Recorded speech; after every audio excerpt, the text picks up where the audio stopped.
Sometimes people ask me, where in the world is the grace of the charismatic renewal the strongest?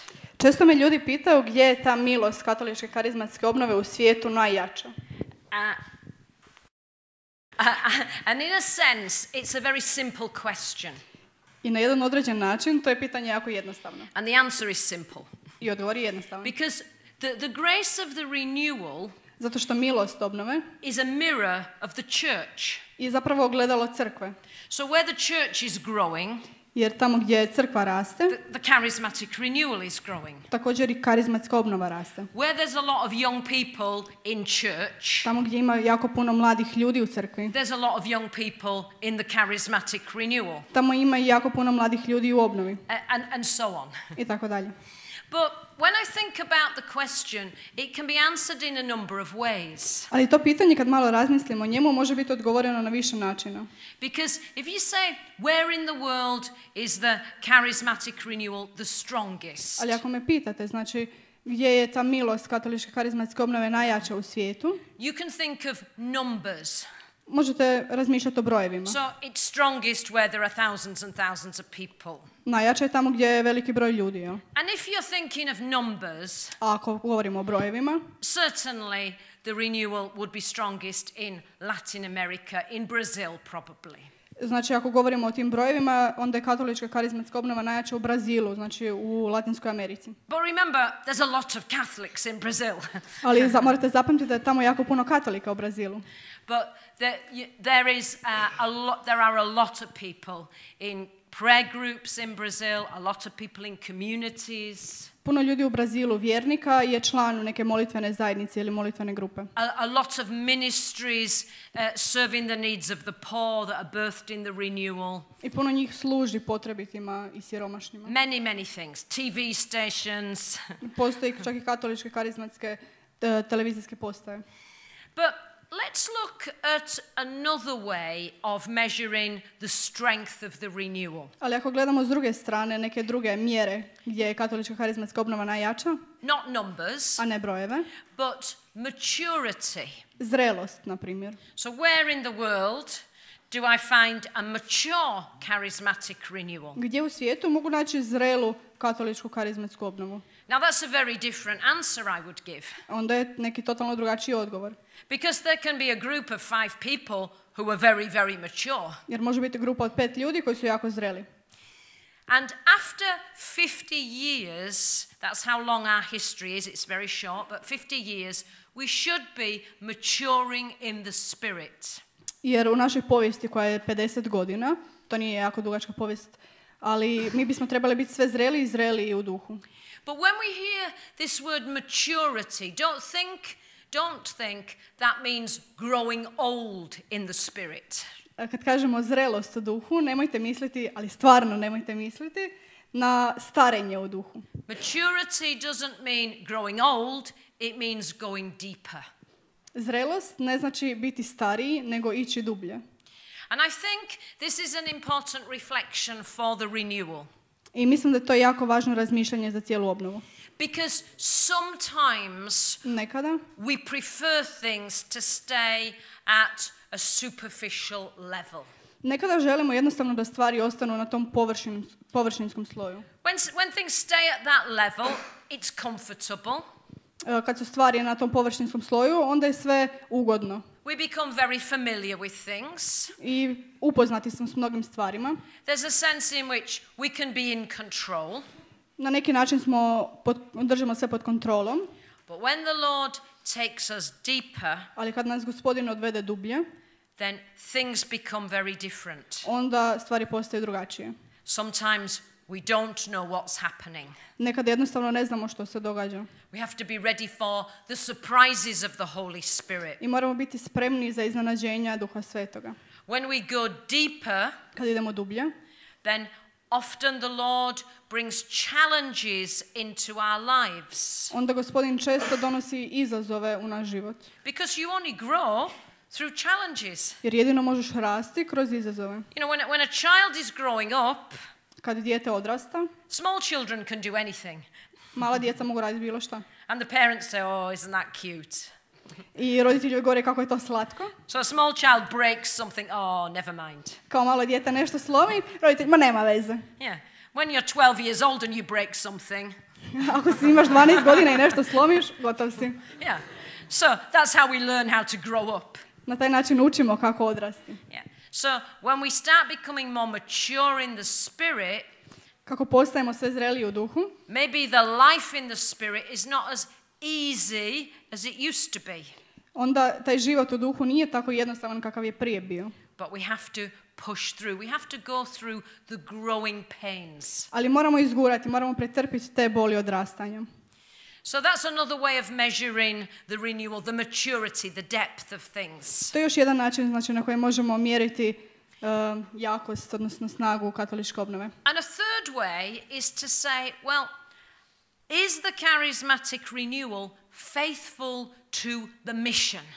A treći način na koji možemo pričati o snazi obnove je taj je li ta zajednica, odnosno obnova u nekoj državi vjerna misiji na koju je pozvana. Are we doing what we were called to do? Radimo li ono na što smo pozvani? Now, of course, that depends on what we think our mission is. To naravno ovisi o tome znamo li, odnosno što mislimo o tome što je naša misija. There are many ways in which the mission can develop. Postoji više načina na koje se služba, odnosno misija može razviti. But the most basic mission of the charismatic renewal Ali najosnovija misija obnove je is the mission to go out. misija izlaska. Because one of the things the Holy Spirit does is sends you out. Jer jedna od stvari koje Duh Sveti radi je Yeah. No, it was yeah, that's it. That's the šalje word. vas van. Yeah. Yeah. Sends you out. Šalje vas van. Yeah. So part of the mission of the charismatic renewal is evangelization. Dio obnove je svakako evangelizacija. Now, different communities will have different expressions of that. I različite zajednice imaju različite izraze I can tell you evangelizacije. examples from all over the world of how people live out their mission.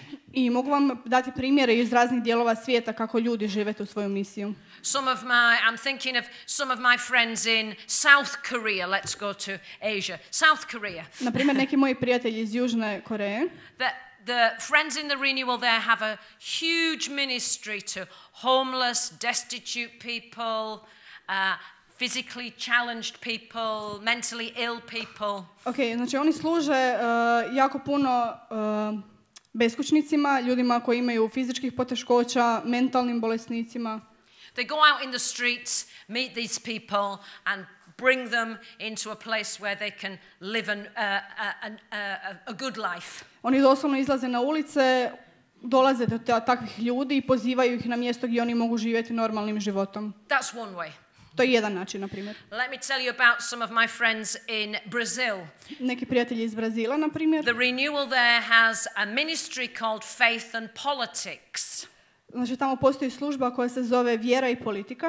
And what they're doing is they're not just praying for politicians, A oni ne samo da mole za političare, but they're training young people to make a life in politics. nego oni obučavaju mlade ljude kako, znači, postići nešto u politici, kako se Because probiti. when you get charismatic politicians, A kad dobiješ karizmatika političara, wow, yeah, you get a society that's moving in the power of the Holy Spirit. onda imaš društvo koje se miče po snazi Duha Svetog. So this is the mission. The mission of the Holy Spirit is to change the world. Misija Duha Svetoga, odnosno misija obnove je promijeniti svijet. The charismatic renewal is much more than a prayer group movement.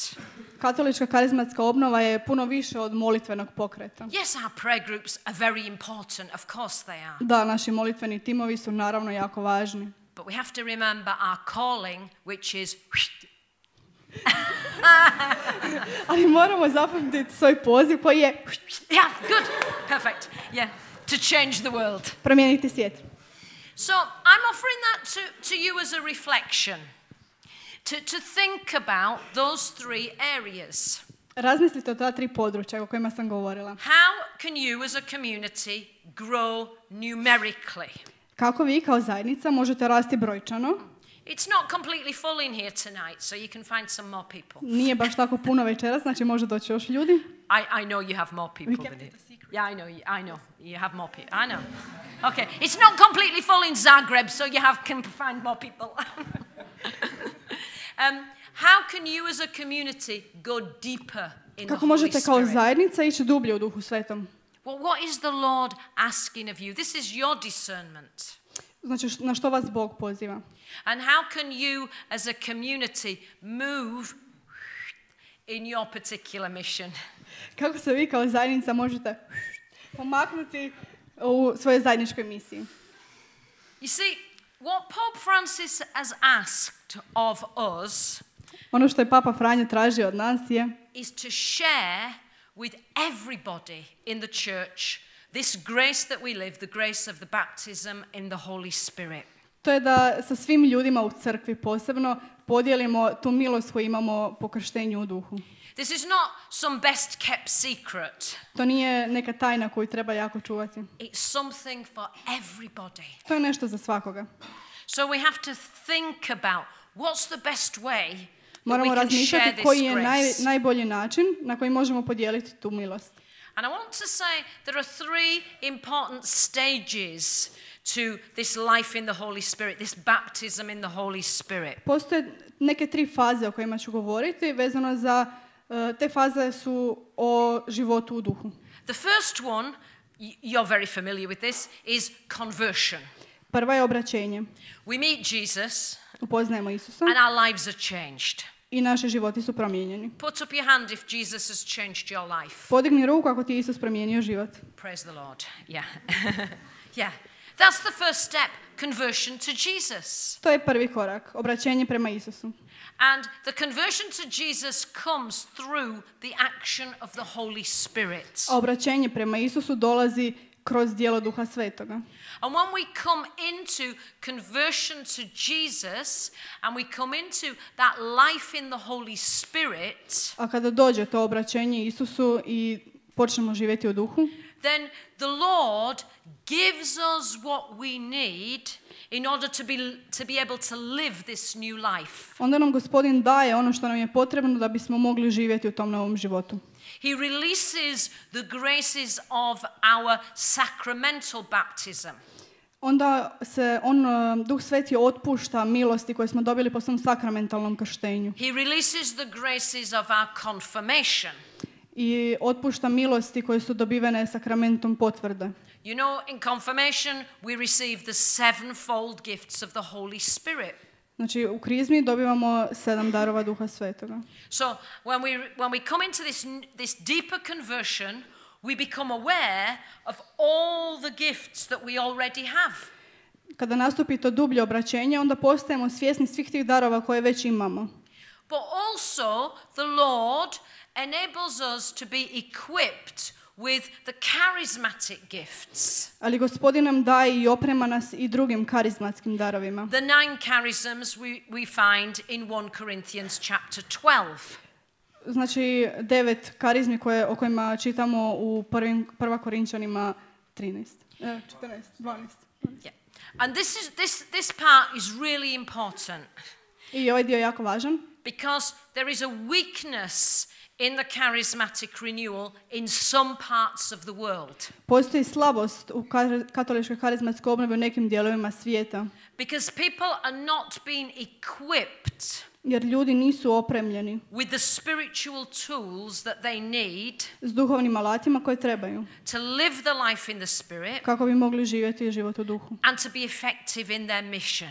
i biti uspješni u svojoj misiji. So charismatic renewal Karizmatska obnova is about receiving and moving in the charismatic gifts. je zapravo o dobitku i korištenju tih karizmatskih darova. They're not an optional extra. To nije možda, They're central. to je glavni dio. So it's not like Coca-Cola Light, Coca-Cola Zero. To nije kao izbor između Coca-Cola No. Light i Coca-Cola Zero. No, we want full strength Holy Spirit. Ne, nego želimo stvarnog, pravog, punog Duha Svetog. Conversion to Jesus, equipped with the charisms and the gifts of the Holy Spirit, obraćeni prema Isusu, opremljeni karizmatskim darovima, and a new empowerment, a new release of mission in our lives. i osnaženi novom misijom u životu. I believe after 50 years, that's our history, we're very young, Vjerujem da naša povijest od 50 godina, koliko trajemo, that we've moved on from the very beginning. vjerujem da smo napredovali od početka. If we think of the very beginning of the church, the very beginning of the move of the Holy Spirit, Ako govorimo o samom početku crkve, o samom početku Duha Svetoga, and djelovanju Duha we Svetoga, read about that in the Bible, then we're going to read about Pentecost, Acts chapter 2. Onda ćemo govoriti, o tome čitamo dakle u Bibliji, u dijelima, Pentecost, Acts chapter 2. znači govorimo o događaju Pedesetnice u dijelima apostolskim. It's the birth of četvrta the glava. church. You To je know rođenje the crkve. story very well. Vjerojatno znate tu priču jako dobro. But we've moved on in the journey. Ali putem smo napredovali. So when we move on in the book of the Acts of the Apostles, S obzirom da smo krenuli dalje, pomaknuli smo se od dijela apostolskih, we get to chapter 4. dođemo do 5. poglavlja. Now, this is not a linear timeline. To nije kronološki se dogodilo tim But redoslijedom, it's periods of time. ali je prošlo neko vrijeme. So, not too long after Pentecost, Ali nije prošlo puno vremena nakon Pedesetnice. when the disciples had moved out in all kinds of mission, Kad su se apostoli raspodijelili u različite misije, they find themselves in difficulty. našli su se u teškoćama. There are some problems. Pojavili su se problemi. Acts chapter 4, verse 29. Dijela 4. glava, 21. redak. We read that the church is experiencing some persecution. Vidimo da crkva trpi progone. You okay? Yeah. Yeah. That there are some people who are working against the church. Postoje neki ljudi koji rade protiv crkve. And what do the believers do? A što vjernici rade u tom trenu? Well, they could have said, this is all too hard, let's go back to what we used to be like. Oni su mogli reći, ovo je sve preteško, ajmo se vratiti tamo gdje smo bili prije. No. They say, right, we need to go deeper. Ne, oni kažu nasuprot baš, ne, trebamo ići dublje. So when you're being threatened, when things are coming against you, Znači kada vam se prijeti, kada imate teškoće koje vam se stavljaju na put, when there are challenges, kada su pred vama izazovi, go deeper. morate ići dublje. And that's what they do. I to je ono što apostoli They rade. pray a prayer. Oni se mole. And they pray a prayer asking for more courage Oni mole Gospodina da im da više hrabrosti and more boldness. i još više hrabrosti. Is that the same thing? Yeah, okay.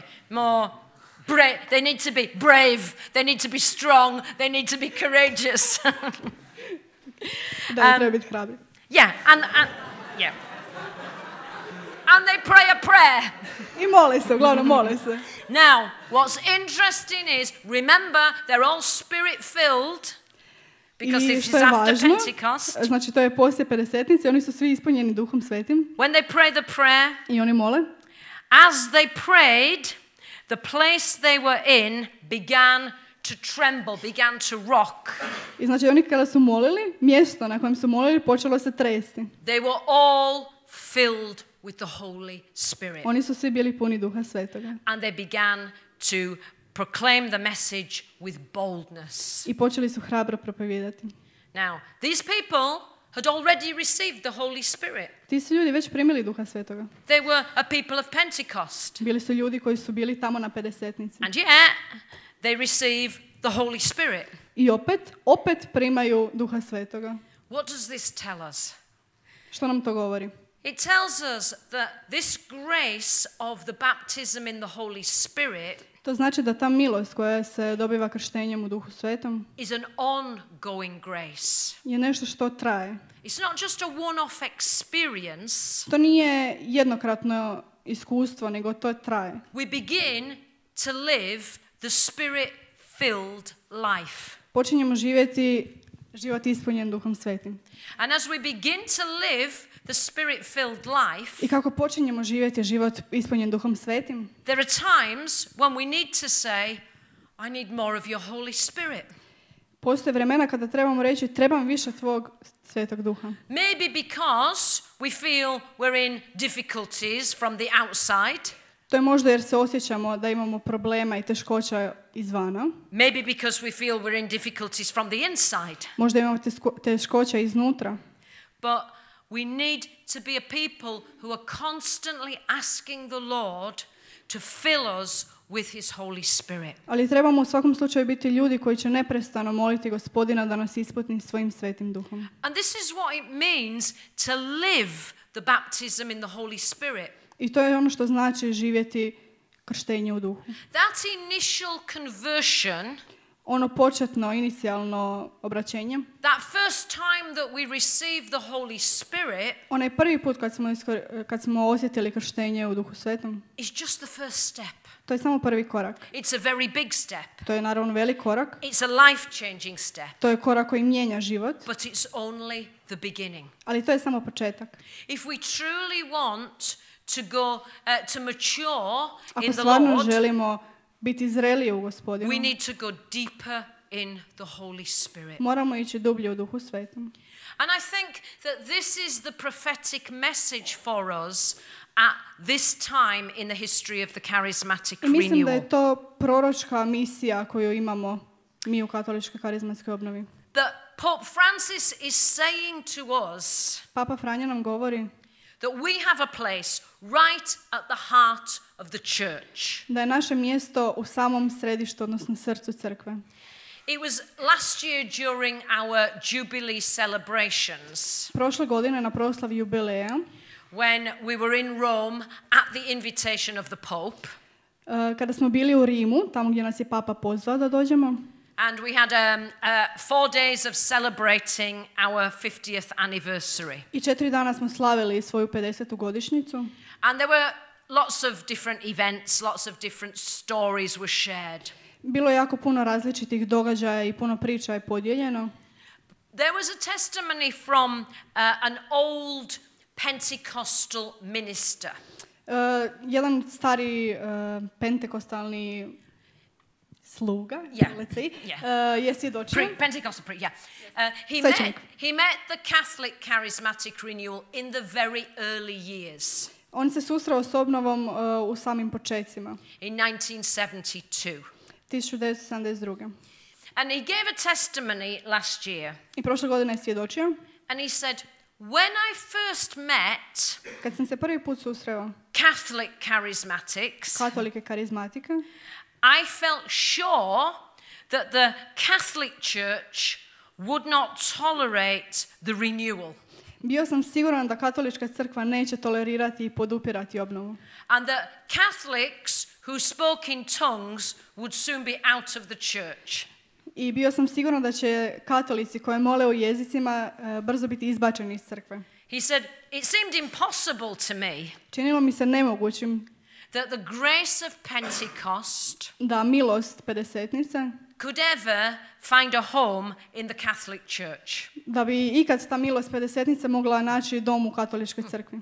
That's what he thought in 1972. To je on mislio 1972. Well, in 2017, 2017, znači prošle he godine, was standing on a stage in Rome stao je na pozornicu u Rimu with the Pope, s papom, with a few cardinals from the Vatican, s nekoliko kardinala iz Vatikana and with different church leaders from different parts of the body of Christ. i s različitim crkvenim voditeljima iz različitih dijelova svijeta. And he I said, crkve. I never believed this day would be possible. Nikada nisam vjerovao i mislio da će ovaj trenutak biti moguć. You see, what we live is at the center of the church. Vidite, ono što mi živimo, to je centar crkve. This is a grace for the whole church. A to je milost za cijelu crkvu. And this is what Pope Francis is encouraging us to do. I to je ono na što nas Papa Franjo poziva i ohrabruje da činimo. To take our place in the church Da zauzmemo svoje mjesto u crkvi as mature Christians kao zreli kršćani and be faithful to the mission that the Holy Spirit gives us. i da budemo vjerni misiji koju nam je Duh Sveti dao. Now, I think you're all doing this Ja mislim da vi to svi radite. because we're here tonight with your priest, your shepherd, Jer smo mi ovdje s vašim pastirom, svećenikom, and we're here župnikom, in the church. i u crkvi smo. So, we're fulfilling what the Pope has asked us to do. Mi smo ispunili ono što je Papa od nas tražio. But I think there's also an encouragement. Ali isto tako postoji još jedno ohrabrenje. And it's an encouragement to go deeper A to je poticaj da idemo dublje and to remain faithful i da ostanemo vjerni and to be courageous. i da budemo hrabri, odvažni. The Lord is going to ask us to do many things. Gospodin će od nas tražiti da radimo čudne stvari, različite He's stvari. going to open up different areas of mission for us. Otvorit će različita područja misije, odnosno službe za nas. And sometimes it's easy to feel afraid. I nekada se čini lagano biti preplašen. But think of those Christians we read about in Acts chapter 4. Ali razmislite o onim kršćanima o kojima smo čitali u dijelima apostolskim 4. glava. That when they were faced with difficulties and challenges, Kada su bili suočeni teškoćama i izazovima, they prayed to the Lord pomolili su se Gospodinu and they received a deeper outpouring of the Holy Spirit. i onda su primili dublje krštenje i izljev Duha Svetoga. The Lord is not going to give you more of His Holy Spirit Gospodin vam neće dati više svoga Duha Svetoga if you're not moving in the Holy Spirit you've already received. ako se ne mičete u Duhu Svetom kojeg ste već primili. He's only going to give you more if there are more things that He's going to ask of you. Daće vam više Duha Svetoga jedino ako postoji više stvari koje će od vas tražiti da učinite. So we have a very big mission. Tako da imamo jako veliku misiju. There's a lot for us to do. Puno je stvari koje trebamo učiniti. And I think we need to be able to go deeper in maturity Moramo biti spremni ići dublje u and zrelosti. to be courageous in what the Lord is I asking. biti odvažni u onome na što nas Gospodin poziva. When we were in Rome with the Holy Father at Pentecost last year, Kada smo prošle godine bili u Rimu sa Svetim Ocem, there was a moment that I think is an important moment for all the church. dogodio se jedan važan trenutak za koji ja mislim da je važan za cijelu crkvu. Remember, this was the vigil of Pentecost. Znači, to je bilo na Pedesetnicu. So the occasion is very important. Taj događaj je jako važan. We were gathered in the heart of the church in Rome with the Pope. Znači, bili smo smješteni u srcu crkve u Rimu s papom. There were people from, nearly every country in the whole world. No, there were people from all over the world. Bili su ljudi širom svijeta, skoro iz svake zemlje. 52,000 people, 120 countries. Znači, 50,000 ljudi iz 120 zemalja svijeta. So you can imagine the world is there. Znači, cijeli svijet je tamo. And the Pope put out his hands and he prayed for a new Pentecost in the church. A papa je ispružio ruke i molio za novu Pedesetnicu za cijelu crkvu. And as he did that, 52,000 people from all around the world prayed with the Holy Father. I u tom trenutku svi ti ljudi iz cijelog svijeta molili su sa Svetim Ocem. This is the church alive. This is the charismatic church. To je karizmatska crkva. And as the Holy Father prayed, I kako je Sveti Otac molio, see, when we pray, things happen. a kad molimo, stvari se događaju. Then I was sitting next to the Pope. Sorry, I just had to tell you that. Mislim, ja sam sjedila do pape, moram reći, ja sam. At the other side of the Pope A na drugoj strani pape was Patty Mansfield. She was one of those first people to receive the baptism in the Holy Spirit in 1967. Znači, na drugoj papinoj strani bila je Patty Mansfield. Right? Patty Mansfield, yeah. To je jedna od ljudi koja je bila prisutna kad se prvi put izlio Duh Sveti 1967. All this noise, everybody's praying, you know, it's a great moment. Bilo je jako bučno, svi mole, jako velik trenutak. And I can hear Patty in a small voice going, I've got a word. A čujem Patty govori, dobila sam riječ, I've got a prophecy. imam proroštvo. Because you're not quite sure what to do when you're sitting next to the Pope and you've got a prophecy. Jer nisi baš siguran šta trebaš napraviti ako sjediš do pape i imaš proroštvo. Yeah, and there's 52,000 people in front of I you. više od 50,000 ljudi ispred sebe. So I'm going, share the word. A ja kažem, podijeli proroštvo. The Pope's still praying, it's okay. A You know. papa i dalje moli. So she took courage, praise the Lord. I ona je bila odvažna, hvala Bogu. And she just went up to the microphone I otišla je do mikrofona. and she shared the word. I podijelila je riječ. Now I believe that the word she shared is a word for all of us today. Ja vjerujem da je ta riječ koju ona podijelila tada s nama riječ za sve nas. Because these prophetic words given in a particular place at a particular time have a great importance. Te riječi koje su dane na određen dan određenim ljudima imaju veliku važnost. And it's a prophecy that I think is the fulfillment of something and the opening up of something else. Jer takva proroštva kao što je ovo koje je imala Patty Mansfield, to je znači zatvaranje jednog poglavlja i otvaranje nečeg novog. And if you think about it, 50 years is quite significant. Ako razmišljamo o tih 50 godina, to je dosta značajna Those brojka. of us who have passed our 50th birthday, Za oni koji su prošli 50. rođendan, oni znaju. yeah, you know when you go past that moment, you think, life's changing. I onda kad prođeš taj 50. rođendan, misliš život se mijenja. And it's the same for the renewal. Isto i s obnovom. That after 50 years, there's a certain maturity. Nakon 50 godina dolazi do neke određene zrelosti. And after 50 years, the beginnings of the renewal have begun. Things have started to grow and develop. Nakon 50 godina stvari u obnovi su se počele mijenjati, razvijati, rasti. And we're moving into a new time. I dolazimo u neko novo vrijeme, neko novo razdoblje. In the Bible, we were singing the song Let It Rain. Pjevali smo malo prije pjesmu Nek pada. And in the Bible, it gives two images of rain, two types of rain. Biblija daje dvije slike, odnosno dva tipa kiše. The autumn rain and the spring rain. Jesenska i ljetna kiša, proljetna kiša. Remember that the texts were written in the biblical land. Morate znati da je tekst pisan u biblijskoj zemlji. In the Middle East. So, Znači na Srednjem istoku. they plant their crops in the autumn. Znači oni siju u jesen, Because the summers are very dry, very hot. jer su ljeta jako suha i vruća. So when the autumn rain comes, Znači kad jesenska kiša it dolazi, waters the ground, ona navlaže tlo and then they plant the new plants, i onda siju.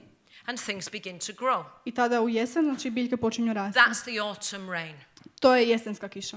I believe in the renewal in our first 50 years. Vjerujem da u obnovi, u prvih 50 godina obnove, We lived the season of autumn, the živjeli beginning smo u of tom growth. razdoblju jeseni, odnosno početku rasta. Things were planted, things began to grow. Nešto je posijano i počelo je rasti. But then, after the autumn rain, comes the spring rain. Nakon te jesenske kiše dolazi proljetna kiša. Now, it's the spring rain that prepares the crops for the harvest. A proljetna kiša je ta koja priprema plodove, odnosno biljke za žetvu.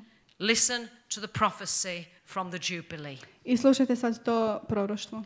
Lift up your eyes and see Podigni oči i vidi, that the fields are white for harvest. polja su bijela i spremna za žetvu. And if you would obey me, Ako me budete slušali, if you would obey the promptings of my Holy Spirit, i ako budete slijedili poticaje moga duha, you will yet see infinitely more than you can ask or imagine. vidjet ćete beskonačno više nego što možete tražiti ili zamisliti. You will see the power of my Holy Spirit descend on the human race. Vidjet ćete snagu moga duha svetoga koja se spušta na cijelu ljudsku rasu. I tell you, the fields are white for harvest. Kažem vam, polja su bijela i spremna za žetvu. But I need your obedience. Ali trebam vaš posluh, I need your docility. trebam vašu otvorenost, I need your faith. trebam vašu vjeru And you will yet see marvels that will astound you. I vidjet ćete čudesa koje će vas ostaviti bez teksta. Infinitely more than you could ask or imagine. Neograničeno više nego što možete tražiti ili uopće zamisliti. For the glory of my name. Za slavu mog imena.